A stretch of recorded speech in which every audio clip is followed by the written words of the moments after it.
서울에 위치한 한 한정식집에 의외의 손님이 등장했습니다. 외모가 훤칠한 백인 남성이었죠. 그는 이탈리아에서 네로라 하는 레스토랑의 사장이자 이탈리아에서 이름 날리는 셰프 안토니오 씨였습니다. 명성 높은 요리사가 방문했다는 소식에 취재 기자가 따라붙기도 했는데요. 곧 그가 앉은 자리에 음식들이 하나둘 차려지기 시작했습니다. 그 모습을 가만히 지켜보던 안토니오 씨가 갑자기 화를 내는데요. 지금 나를 기만하는 겁니까? 무슨 일이길래 안토니오 씨가 그토록 화를 냈던 것일까요? 한번 자세히 알아보도록 하겠습니다. 해당 사연은 이탈리아인 안토니오 씨가 제보해준 이야기와 SNS 내용을 바탕으로 재구성된 스토리입니다. 안녕하세요, 여러분.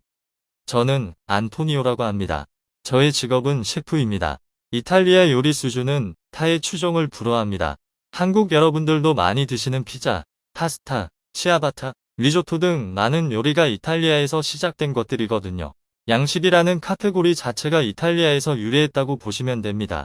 저는 어려서부터 요리에 소질이 있었습니다. 그 특기를 살려 호텔 레스토랑에 취직했고 점점 역량을 키워 모두에게 인정받는 직원이 되었죠. 몇 년이 흘러서 저는 더 급이 높은 식당으로 스카웃되었습니다. 그리고 20대 후반에 제 가게를 차렸는데 완전 대박이 나서 식당을 몇 개 더 냈어요.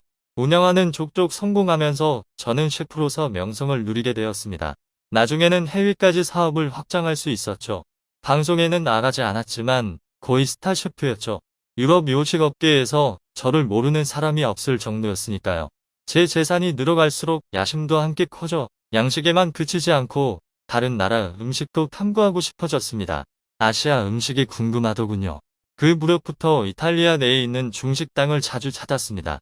원래부터 제 입맛에 맞아 종종 중식당을 방문했었지만 연구하기 시작하면서는 하루에 한 번은 꼭 갔습니다.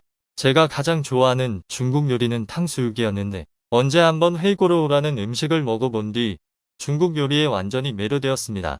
후이고로우란 삼겹살 비계를 맵게 볶은 요리인데 기름지고 향신료 많이 들어가는 음식입니다. 저는 강한 향신료에 끌리더군요. 본토에서 만드는 후이고로우는 어떨까 궁금해져서 중국으로 떠날 계획을 세웠습니다. 가서 직접 맛도 보고 몸소 체험하는 것이 이탈리아에서 연구하는 것보다 훨씬 이득이 많을 테니까요. 마침 중국 요리 관련한 칼럼도 작성 중이었어서 망설일 필요가 없었죠. 저는 중국으로 향했습니다. 유럽 곳곳은 많이 다녀봤지만 아시아는 일본 이후 처음이었어요. 제가 가장 먼저 간 곳은 역시 중국의 수도인 베이징이었습니다. 사실 중국은 국제적인 이미지가 정말 엉망이죠. 하지만 오리엔탈리즘적인 관점에서 보면 중국만큼 매력적인 나라도 없다고 생각했습니다. 한국을 알게 되기 전까지는 말이죠. 고대 중국의 이미지에 걸맞은 자극적이고도 맛 좋은 음식들을 기대하며 갔는데 중국에 도착하자마자 대기질 때문에 당황했습니다. 숨만 쉬는데 코나 목에 뭐가 걸리는 느낌 때문에 당장 마스크부터 사서 썼습니다. 저는 먼저 베이징에서 가장 유명한 식당들부터 방문했습니다. 역시 북경 요리의 대표라고 할 수 있는 북경 오리 구이를 먹어보았는데 맛이 좋더군요. 하지만 이탈리아에서 먹어본 것과 큰 차이는 못 느꼈습니다. 북경 대표 요리들을 맛본 뒤엔 스촨성으로 향했죠.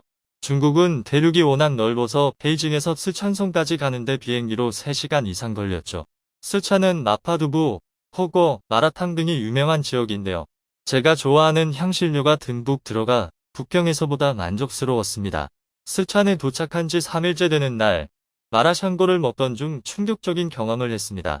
음식에서 구더기가 나온 것입니다. 차라리 머리카락이나 성체벌레였으면 어떻게든 넘겼을 만큼 그 구더기가 껴져서 견딜 수가 없었습니다. 사실 저는 음식에서 나온 이물질이 무엇이든 요리사의 직업의식이 부족한 것으로 간주해 경멸하지만 나머지가 대수롭지 않게 느껴질 정도로 그 구더기가 충격적이었죠.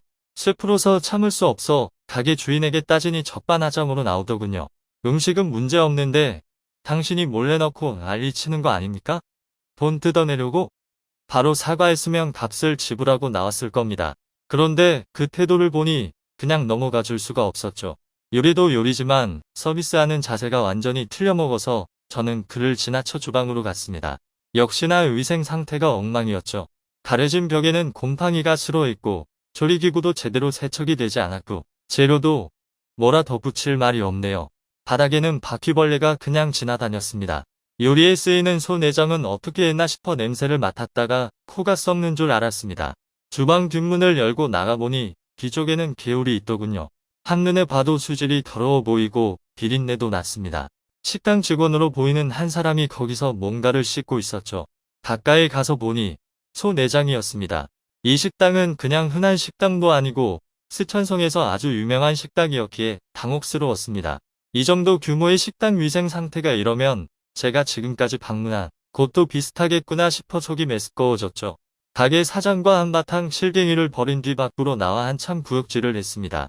지금껏 제가 좋아했던 중국 향신료를 부정당한 기분이었습니다. 저는 곧장 중국을 떴죠.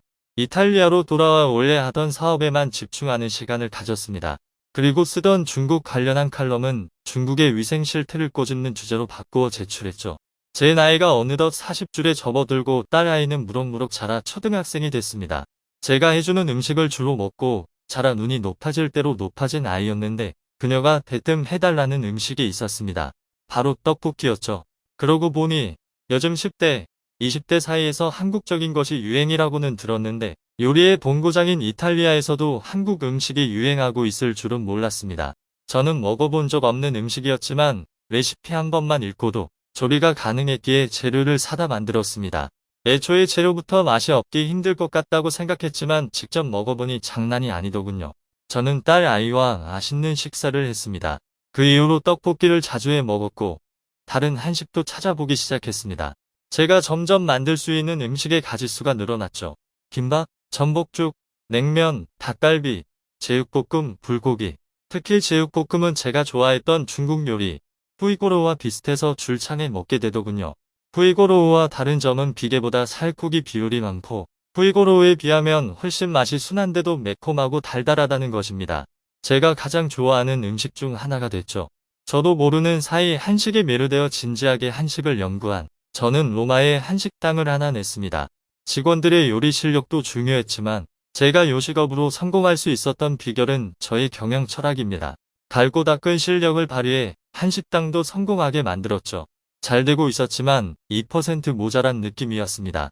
제 다른 식당들은 그야말로 핫플레이스로 이탈리아에 방문한 관광객들이 꼭 들르는 곳으로 유명하고 방송에서도 취재를 나온 바 있는데 이 식당은 그렇지를 않은 것입니다. 개업한 지 오래되지 않았으니 그럴 수 있지. 하다가도 이렇게 맛이 좋은데 매출이 기대에 못 미친다? 납득할 수 없었던 저는 결국 한국으로 날아갔습니다. 출발하기 전 서울에서 가장 한국적인 식당을 찾았습니다. 명성 높은 식당으로 정해서 예약을 했죠. 긴 시간 걸려서 한국에 도착했고 곧장 식당으로 향했습니다. 식당은 외관부터 제가 좋아하는 동양적인 분위기가 물씬 났죠. 유럽에 있는 제 식당들보다는 규모가 작아 보였지만 주차장도 잘 돼 있고 건물 자체가 오래된 느낌이었지만 깨끗하게 관리되고 있다는 인상을 받았습니다. 예약석으로 가서 잠시 물을 마시며 기다리니 음식이 나오기 시작했습니다. 저는 일행과 함께 와서 정식 2인을 주문했었는데요. 음식이 너무 많이 나온 겁니다. 상이 꽤 넓었는데 그 상이 빼곡하게 차더군요. 이게 혹시 메인 요리입니까? 아니요, 에피타이저 같은 겁니다. 이 말을 들은 순간 저는 미간이 좁아졌습니다. 많아도 너무 많기 때문이었죠. 어쨌든 저는 메인 요리가 나오기 전 반찬들을 먹고 있었습니다. 빈 그릇들을 싹 가져가더라고요. 이제 곧 메인 요리가 나오겠구나 싶었는데 웬일인지 또 반찬이었습니다. 저는 그 모습을 가만히 보면서 계속 먹었죠. 그 과정이 또 한 번 반복되자 저는 참을 수 없어져서 직원을 붙잡았습니다. 비싸봤자 얼마나 비싸겠습니까?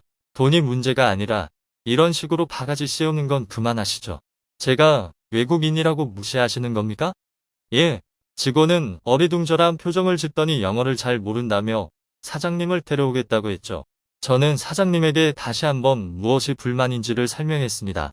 그러자 사장님은 인자하게 웃으며 이 모든 것에 추가금은 없다고 하더군요. 저는 어안이 벙벙해졌습니다. 납득이 가질 않아서요. 1인 정식 자체가 보통 식당에 비해 가격이 좀 나가긴 했지만 그것을 감안하더라도 나오는 음식이 너무 많아서 당연히 추가금이 붙을 거라고 생각했거든요. 상황 파악 후 저는 머쓱해져서 사과한 뒤에 식사를 계속했습니다. 지금까지 먹은 반찬만으로 이 가게에서 얼마나 싱싱하고 청결한 재료를 쓰는지는 확인했는데요. 맛도 정말 일품이더군요.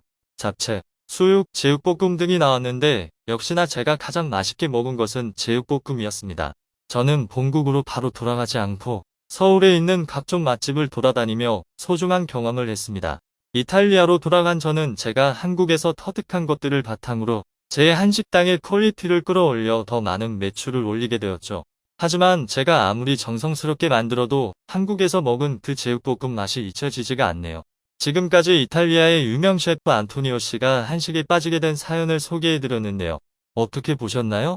클립 뉴스에서는 여러분의 사연을 기다리고 있으니 소개해주고 싶은 사연이 있으시면 언제든 제보 바랍니다.